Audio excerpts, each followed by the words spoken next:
Disrespectful jump off! Respect the classics, man. It's Hendrix.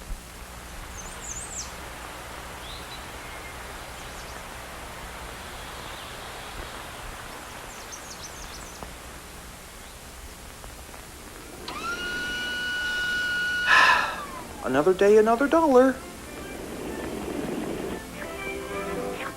Good morning, Mater. Good morning, everybody. Morning, buddy. I sure hope you're in for a treat at Flo's V8 Cafe. Why, of course so. And frankly, why wouldn't I? I mean, hanging out with my best friend at Flo's V8 Cafe in the beautiful free country can give me comfort. It just goes to show that I can be a very lucky guy.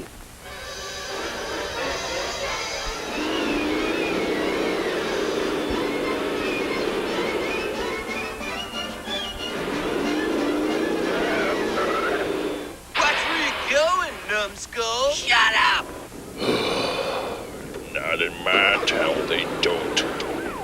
Why, get back here, you import punk! Hey, Doc. Doc! What the heck was that? Oh boy, those crazy hot rodders. They drive like crazy.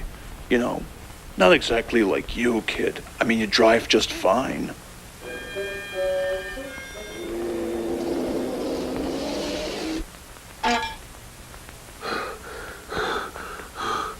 Doc, those import punks got away. Why, I must be getting old. Like I'm gonna blow a gasket or something. Why, dadgum, son. Why, I would never imagine myself being like one of them guys. Why, I'd be able to get myself into all sorts of trouble. You got that right, Mater. Remind me to set up a trap for those crazy hot rod punks. Actually, Sheriff, I was thinking of maybe a little dirt race, perhaps? Huh? Boy, what are you implying? If I knew one race car who made his debut in winning road races since 1968, I think I know who would. Okay, so how is this gonna work? So you see, if we wanted to get back at Wingo and his gang, we need to prove who's the fastest race car of all. He's got a point, buddy. Back in the 1970s, I used to watch your road races on American television. And you know, I gotta say, shoot! That was one great strategy using those tricks of yours for a Volkswagen with a mind of his own. So what do you say, Herbie? Do you think you have what it takes to win a road race against Wingo and his gang? I think that's the smile that says, surely. Let's get the show on the road.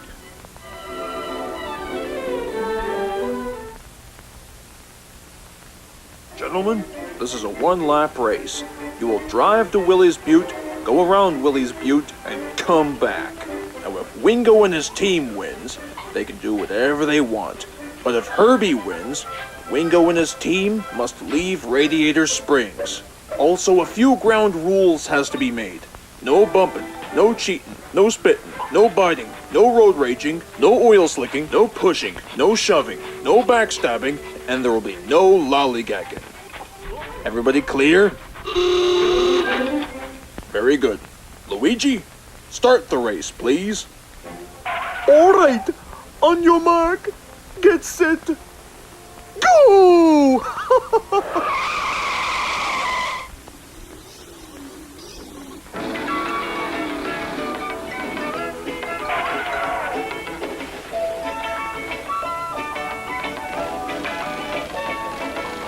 Hey, yo, Wingo! We got ourselves a bug to squash. Right back at you, DJ.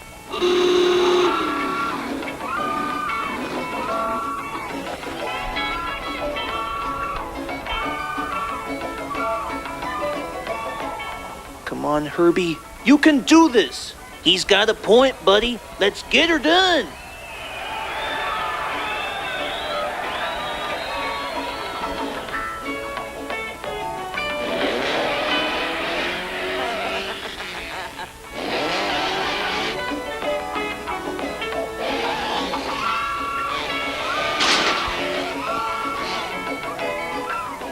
Watch where you're going, numbskull! Sorry, I was gonna hit the bug.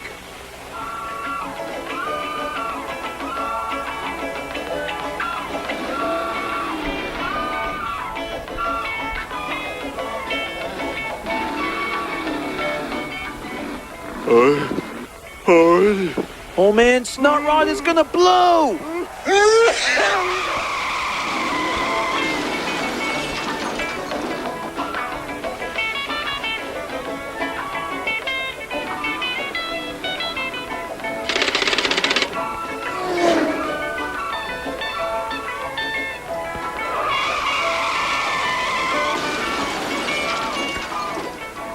Then there were two.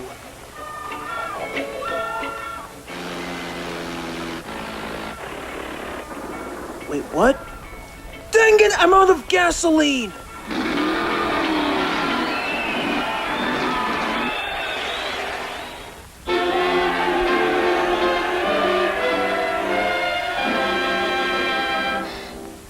Wow, that was amazing out there.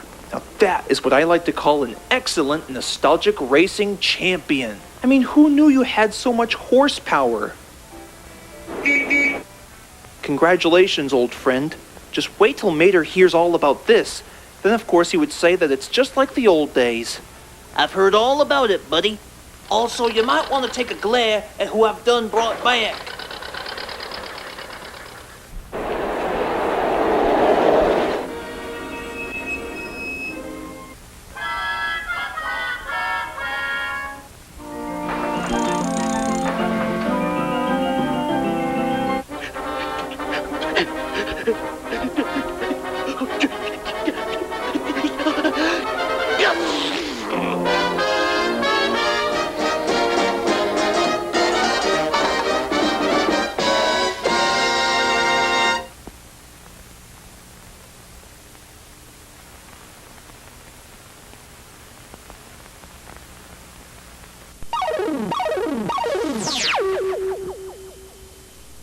They became both the best of pals and Hollywood legends. Precisely. Especially considering that the last two employees didn't exactly make the possible delivery. Now, they're going to showcase to you some of their famous bits and the moments from their film successors. Join Darrow Duck, Dakota and Richard, Winfred Wolfe, and more in the Inacio Studios original series, The Ryan and Johnny Comedy Show.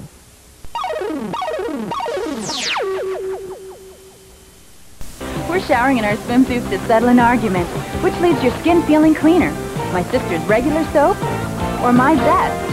After rinsing and drying, Mary's swimsuit had soap residue. Mine had none. This film is left on my skin after a shower? Right. Zest doesn't leave a sticky soap film. I wouldn't want that on my skin. Well, from now on, I'm using your Zest. See? Zest rinses cleaner than your soap. Zest! No soap leaves your skin cleaner. They appear to be mighty robots, but you change them into mighty vehicles.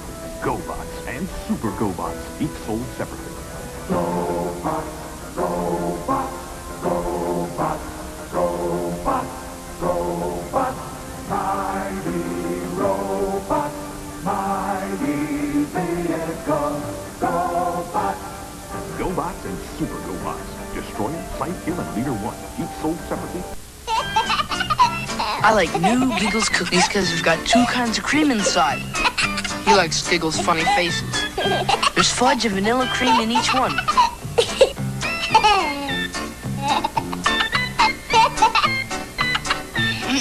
I can't believe how good this is. New Giggles cookies. Two kinds of cream in each funny face.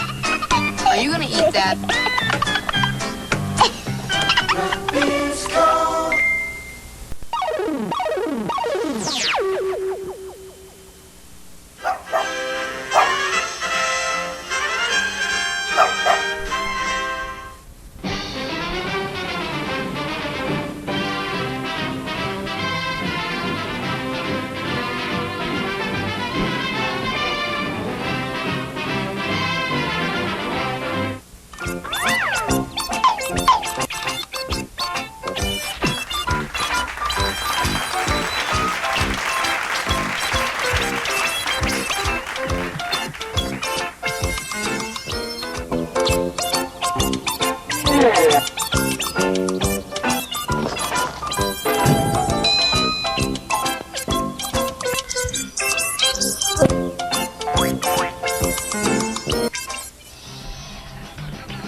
Ah, yes, it sure is a nice day for a road race at the Grand Prix. Wouldn't you say so, Chuck? Absolutely. The drivers of the legendary teams are enshrined in racing's pantheon. You got that right. But what about the cars? These vehicles are legends in their own right. Really? How so? Well, let's take a closer look and see what makes them tick. First up, the Togokan brand, mark of quality for generations. Driven by Mr. Teijo Togokan himself, took the city to city 2 years running. Underneath lies a single fire-breathing dragon of an engine, aka the TM971. This beast growls out 567 dying centimeters of torque for an unheard of 29 bars of mean effective pressure. How so?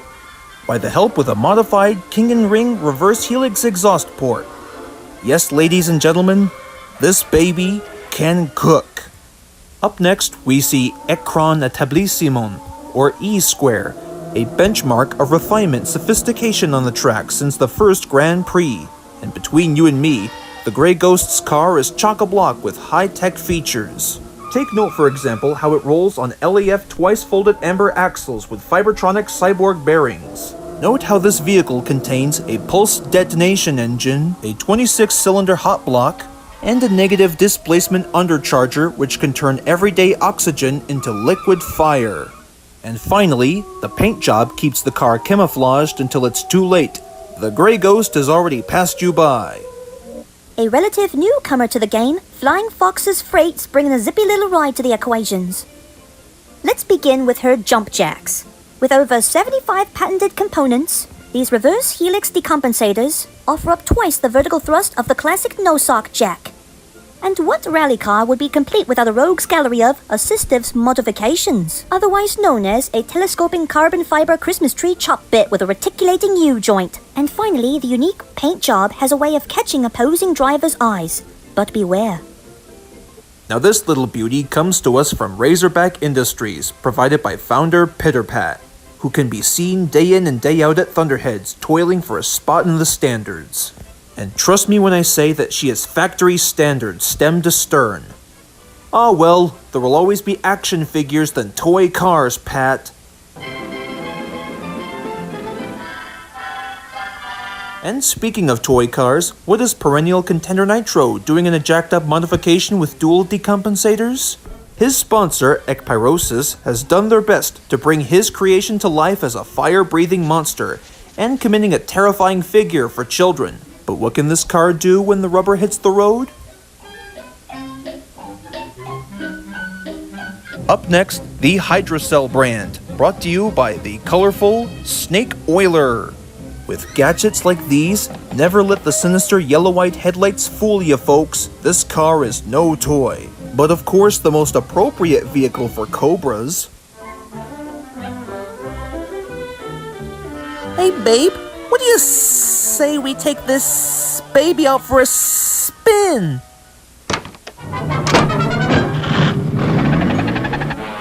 Semper Fiber has made its name in the cutting-edge digestive, but of course his quote-unquote army of drivers has failed to post a single W in the standings. Underneath the camouflage exterior is a standard Kawara Mono chassis.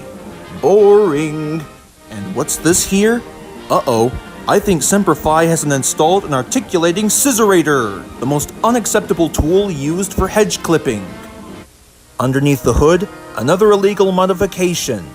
A Bobe R124 plasma cannon, or goo gun in technical terms.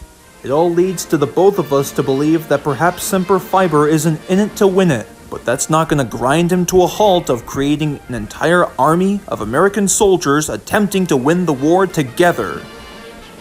Excuse me, bub. Over here. Yeah, moving on. And while on the topic of armies, Team Thorazine brings us a ride that harkens back to a different time in the name of the mountain gods. This creation combines cutting-edge technologies with systems more suited to a Viking longship than a rally car.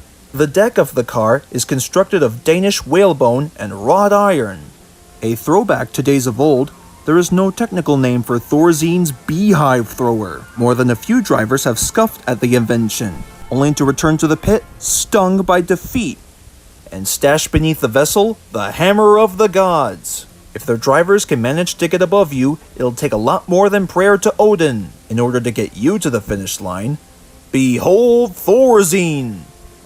So little is officially known about Racer X, who can drive a car unlike any other. Underneath the shooting star lies an innovative composite muffler system, which makes this baby loud and proud. The Dragster Drive computer doesn't waste time regulating and distributing. It just pushes the Apache block to an MPS unachievable in a heavier rye. The interoptic analysis metering puts the wheels in direct contact with an optimized fuel cell multiplexer. Or so we think, that is. Oh yes, I almost forgot. Royalton Industries, the creator of the fearsome GRX. Royalton has designed his sinister beauty from the ground up with the help of these babies. The wheel wells feature a totally redesigned joint system, to which you'd be better off calling T360. Exhaust pillows independently recycle excess thermal energy, which, when combined with 24 ground effect channels carved into a single forged body system, can put a car on the road that might be better suited for space travel. No, not that kind of space travel. Anyways, welcome to the engine of the future. Created by father of Speed Racer, Pops Racer, and his family unit, Racer Motors, your favorite and mine, the Mach 5. What's interesting about this Mach is that his jump jacks are controlled with independent exothermic gearing linked to a system of buttons used on the steering wheel. A bulletproof hydrodynamic cockpit glass is capable in case of rough weather or rough competition. And finally, titanium saw blades mounted beneath the car's Trident broom buzz through anything in the Mach's way. Yes sir, the Mach 5 is an icon, tearing up the road and destined for greatness. And finally, the newest edition of the Racer Motors installment, the Mach 6. How do they do it? What do they put in it? Lots and lots of love, and lots of really cool features. As you can see, Mr. Racer powers his new Mach with a single-forged Bernoulli rocket booster. Next, Racer takes an entirely new approach to the suspension, using components derived from biological sources to achieve a degree of flexibility not found in factory-built wheels. Racer's jacks may look the same as the Mach 5, but these babies use case-hardened dampeners to push young Racer up, and over the competition. And when you put all of these elements together in the whole package, it's up to this narrator to say, "Hey there, Speed, what are you waiting for? Go, go, go!"